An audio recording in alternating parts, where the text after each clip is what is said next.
Hello friend, मैं आपको अपने चैनल डीएस टेक्नोलॉजी में स्वागत करता हूं। आज मैं आया हूं अपने लैब में आज मैं आपको दिखाने वाला हूं कि क्यूब टेस्ट कैसे करते हैं। जो हम आप ये देख रहे हैं मशीन, इसका नाम है CTM कंप्रेशन टेस्टिंग मशीन।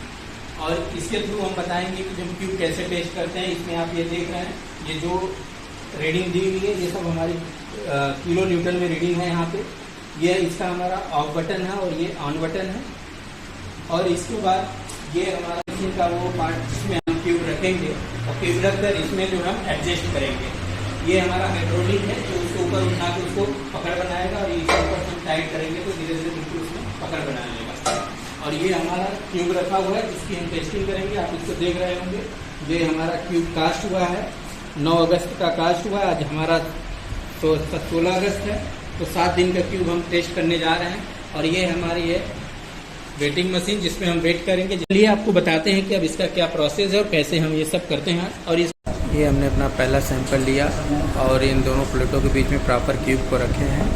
अब हम प्रेशर को टाइट करते हैं। इसके बाद जो है हमने मशीन स्टार्ट कर दिया है। जो देख रहे हैं आप, ग्रीन लाइट जल चुकी है। अब इसके बाद जो हमारी नीडल है वो बहुत स्मूथली कंटिन्यूसली आगे बढ़ रही है। जैसे जैसे उसका लोड दोनों प्लेटों के बीच पिस्टन के थ्रू पड़ेगा तो उस हिसाब से कितना टोटल लोड आएगा, जब वो तब तक ये बढ़ता रहेगा जब तक हमारा क्यूब फेल नहीं हो जाता है।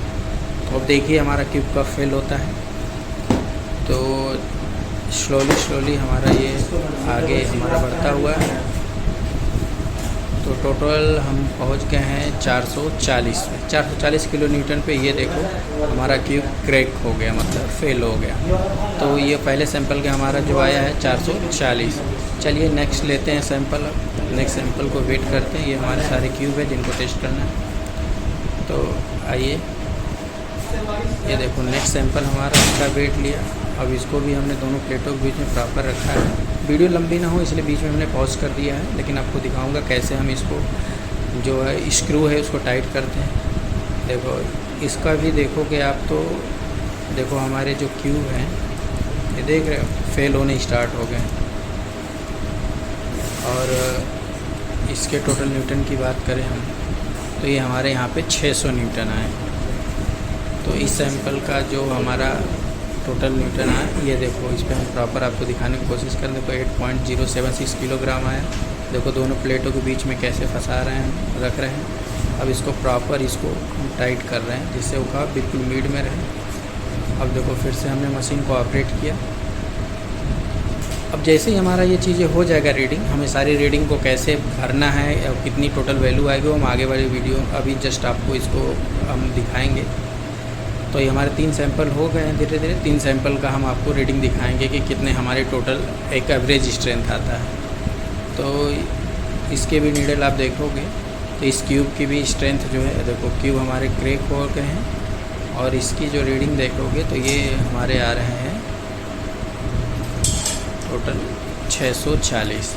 चलो तो अब हम ये भर के दिखाते हैं डेटा कितना। वीडियो तुम ऐसे ही मुझे दिखा दो। हाँ तो दोस्तों आइए, जो भी हमने टेस्ट के दौरान जो भी डेटा हमें मिला है उसको इस फॉर्मेट करें और बताते हैं आपको कैसे इसको करना है और कैसे इसका रिजल्ट निकालना है। तो आइए दिखाते हैं आपको। ये देखो इसमें जो हमारा कॉलम है ये स्लम्प है। स्लम्प टेस्ट हम जिस दिन हमारा सैंपल लेते हैं उसी दिन निकालते हैं। कैसे निकाला जाता है हम बताएंगे। जो आपने देखा था कि हमारा सैंपल था, सैंपल का डेट हमारा 9 अगस्त का है और ये लोकेशन में ये किस बिल्डिंग का है। इसके बाद जो है हमारा उसमें आइटम कौन सा, ये कॉलम है और इसमें ग्रेड कौन सा है, ये यूज हुआ था M25। टेस्टिंग आज हम कर रहे हैं 16 अगस्त को। और देखा था वेट के दौरान हम वेट लिया था तो प्रत्येक क्यूब का कितना वेट आया, वेट कर दिया है। कितने 7 डेज़ का टेस्ट कर रहे हैं। लोड हमारा जो उसमें हमने CTM में दिखाया था कंप्रेशन टेस्टिंग मशीन में कि कितना लोड आया वो कर लिया। अब इसके बाद निकालते हैं कंप्रेसिव स्ट्रेंथ। कंप्रेसिव स्ट्रेंथ निकालने के लिए जो हमारा फार्मूला होता है लोड अपॉन एरिया। तो लोड तो हमारा वही आ जाएगा जो 440 था। और जो हमारा क्यूब है उसका क्यूब की साइज होती है 15 सेंटीमीटर गुणे 15 सेंटीमीटर गुणे 15 सेंटीमीटर।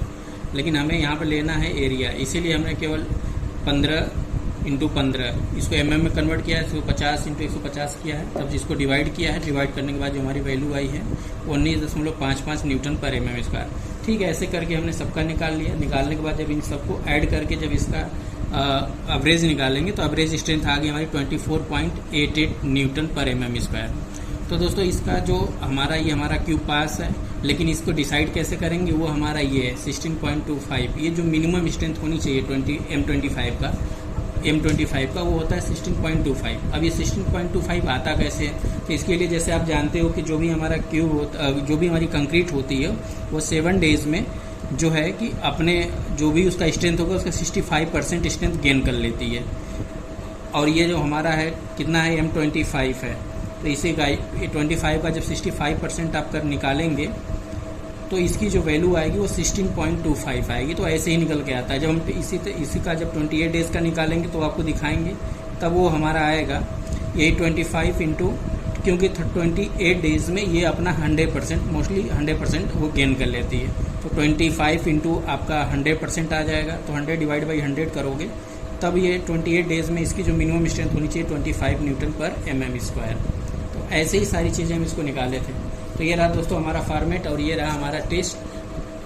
अब आपको कैसा लगा आप बताइएगा। आज के लिए इतना ही, धन्यवाद।